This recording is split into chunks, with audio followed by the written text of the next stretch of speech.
പ്രഭാഷകൻ്റെ പുസ്തകം 45-ാം അധ്യായത്തിൽ നിന്നുള്ള ചോദ്യോത്തരങ്ങൾ.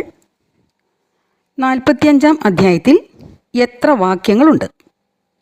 26. 45-ാം അധ്യായത്തിൽ എത്ര ഹെഡിങ്ങുകളുണ്ട്? ഏതെല്ലാം? 3 ഹെഡിങ്ങുകളാണുള്ളത്. 1 മോശ, 2 അഹരോൻ, 3 ഫിനെഹാസ്. കാരുണ്യവാനായ ഒരുവനെ കർത്താവ് ഉയർത്തിയത് എവിടെ നിന്നാണ്? യാക്കോബിൻ്റെ സന്തതികളിൽ നിന്ന്. യാക്കോബിൻ്റെ സന്തതികളിൽ നിന്ന് കർത്താവ് ആരെ ഉയർത്തി എന്നാണ് 45-ൻ്റെ 1-ൽ പറയുന്നത്? കാരുണ്യവാനായ ഒരുവനെ.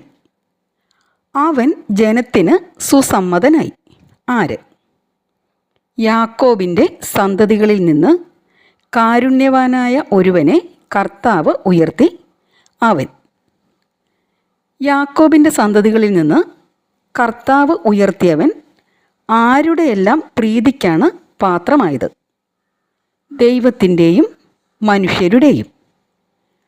അവനത്രേ ഡാഷ് മോശ. 45:1 അനുസരിച്ച് പൂരിപ്പിക്കുക. ഭാഗ്യസ്മരണാർഹനായ. 45-ൻ്റെ 2-ൽ അവിടുന്ന് മോശയെ മഹത്വത്തിൽ ആർക്ക് സമനാക്കി എന്നാണ് കാണുന്നത്?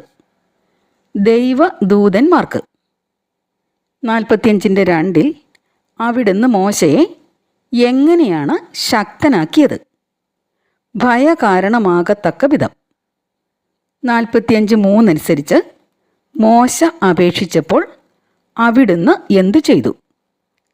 അടയാളങ്ങൾ പിൻവലിച്ചു. കർത്താവ് മോശയെ സമുന്നതനാക്കിയത് എവിടെ?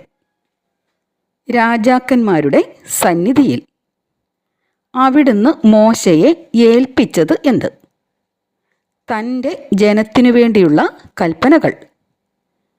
45:3 അനുസരിച്ച് അവിടുന്ന് മോശയ്ക്ക് നൽകിയത് എന്ത്?